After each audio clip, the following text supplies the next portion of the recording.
Neil from Essex here to answer a viewer question today. Today's video is going to be on the topic of slip clutches and whether potentially putting one up on the tractor side of your machine is a good idea. If you'd like to ask us a question in this format, just shoot a short video on your cell phone and email it to us at youtube@messix.com. Messix, a helping hand with your land. Hey Neil, question for you regarding PTO slip clutches. Most of the time I see them at the ends of the drive shaft at the gearboxes of the implement, but I can buy one for the PTO shaft of my tractor itself. It's cheaper, and I only need one if it's on my tractor end for all of my implements, rather than have a separate expensive drive shaft for each of my implements with their own slip clutch. Other than the fact that it's on the other end and I'm no longer protecting the drive shaft, are there any other negative implications to putting the slip clutch on the output shaft of the tractor rather than each individual drive shaft end? Thanks, Neil. So on the topic of adding something on the PTO shaft, between the shaft itself and your tractor, there's actually many cases that this is done without a whole lot of issue. When you're sitting here in our parts department looking at some of the bits on our shelves, you're going to notice a number of different shaft adapters, right? Ones to go from, say, 540 splines to 1,000 splines, or things like this that are for old tractors that didn't have overrunning clutches on their PTOs. That's a case where you have that spinning momentum in your implement, and that can actually transfer back into the tractor and turn the wheels in some cases because of the simple mechanical designs in some of your 60 and 70-year-old tractors. You gotta look at these though and notice something common between all of them. None are particularly round.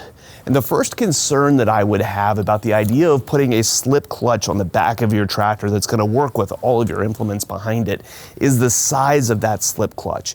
Look at the back of your tractor and all the linkages that you have around that 3-point hitch. There's not a whole ton of room back there on a lot of tractors, and slip clutches are fairly large assemblies. I go through and think also about the way that things move around back there. If you're using, say, a rotary cutter on the back of your tractor, you're usually going to allow some swing in your 3-point hitch for that cutter to move around, and you create a scenario there where it might look like you've got enough clearance, but when things start jostling and moving, they could bang against stuff, and I could see some problems arising from that. The second thing that you alluded to there a little bit was the danger aspect of this whole thing. If you look at all of these pieces here, every one of these has warning stickers on it about making sure that you still have this stuff covered. By adding these kinds of things on, you're creating an uncovered, unshielded piece of your PTO shaft there that is openly spinning. You don't have to spend a whole lot of time around Messix here in order to see the injuries that do occur on these spinning shafts. It is not unusual, far more common than anybody probably realizes. It only takes a little bit of fabric or something to get in against that shaft before you're wrapped up in it in a moment's notice. So I would have personal safety concerns about that. When I'm setting up my own equipment, I'm always very aware of any components of those shafts that are sitting there uncovered, and I wouldn't go onto my own tractor and put something in a place that's going to create that scenario, right? Especially in a case like this where you have options. Slip clutches can very easily go back on the gearboxes of your implements. That's where you're generally always going to find them. And even if the aftermarket some way has created a solution to be able to put them up on the tractor side, I'm not sure I would say it's a great idea. So just to give you a visual on where some of the clearance concerns might come in, it would be back here on the back of your tractor. And you're going to notice here the distance from, say, the PTO shaft down to where the 3-point lift arms might be, or up to where the shielding is. You know, you probably have 4 or 5 inches in here.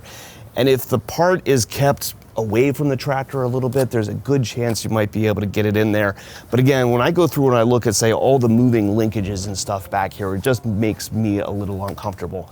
Another place that this is sometimes seen as an issue is if you have an implement that for some reason uses a CV joint drive shaft on a smaller tractor. This is not a common thing to see. This is a $3,000 CV joint.